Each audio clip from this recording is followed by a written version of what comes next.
100 नगर निगम की सीटें हैं। भाई सुजीत गुप्ता जी ने मुझसे कुछ दिन पहले ही पूछा था कि इस चुनाव को कैसे लड़ना है। मैंने कहा कि गठबंधन के तहत ही यह चुनाव लड़ना है और जिसकी जितनी हिस्सेदारी जहां जहां होगी वो अपना अपना प्रत्याशी वहां से उतार सकता है, लेकिन प्रत्याशी की भी समीक्षा होनी चाहिए कि जिस प्रत्याशी को यह गठबंधन भारतीय जनता पार्टी या राष्ट्रीय समता पार्टी हो या हमारे गठबंधन के और भी साथी जो हैं, जो लोग प्रत्याशी उतार रहे हैं उसकी भी हम लोग समीक्षा करेंगे और समीक्षा करने के बाद और एक गठबंधन के सारे नेता और कार्यकर्ता पूरे बनारस जिले में मैं आपको इस मंच से विश्वास दिलाता हूं कि जितने भी गठबंधन में 9 दल है, 9 दल के महिला कार्यकर्ता या और पुरुष कार्यकर्ता एक एक प्रत्याशी के लिए जिस दिन डेट आएगा नामांकन हो जाएगा। नामांकन के बाद आपको यह देखने को मिलेगा कि सारे दल के लोग एक एक प्रत्याशी के लिए तन मन धन से जी तोड़ प्रयास करके उसको विजयी बनाने का काम करेंगे। आज के बाद कि अपनी अपनी पूरी टीम लेके इनका प्रचार प्रसार करके इनको विजयी बनाना है और हमारा लक्ष्य भी यही होना चाहिए कि मैं जिसके भी उतारूं आश्वासन देकर उसको जिताने का काम पार्टी के नेताओं का होना चाहिए।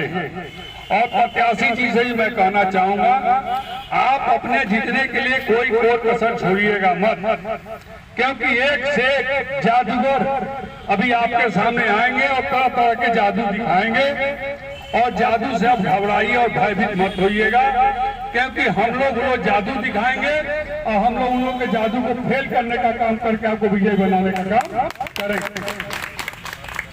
तो भारतीय लोकतांत्रिक गठबंधन बनारस जिले के 100 सीटें पर अपना प्रत्याशी सभी गठबंधन के साथी मिलकर और एक एक सीट पर मजबूत प्रत्याशी उतारकर और इस बार नगर निगम में चुनाव में एक अप्रत्याशित सीट दिखाई देगी।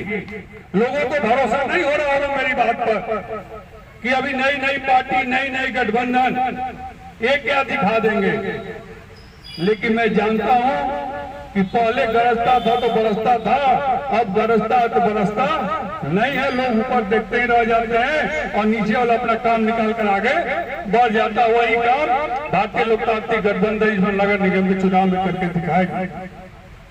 मैं सभी साथियों से यहाँ आए हुए लोगों से सिर्फ यही कहना चाहता हूं कि अभी हम लोग मैनपुरी में उपचुनाव चल रहा था, डिम्पल यादव जी महिला प्रत्याशी वहां खड़ी थी।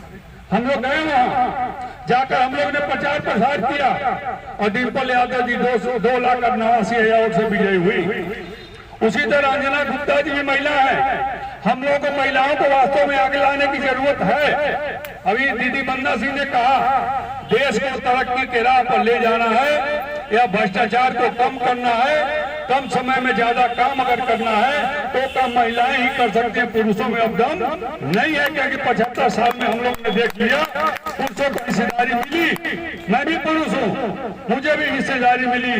हमने काम कम किया, कूटनीति ज्यादा करने का काम किया और महिलाएं घर को भी संवारी, घर परिवार को भी आगे बढ़ाई और बाहर निकलकर मैदान में आकर बाहरी कार्य को भी करके सफल बनाने का काम किया।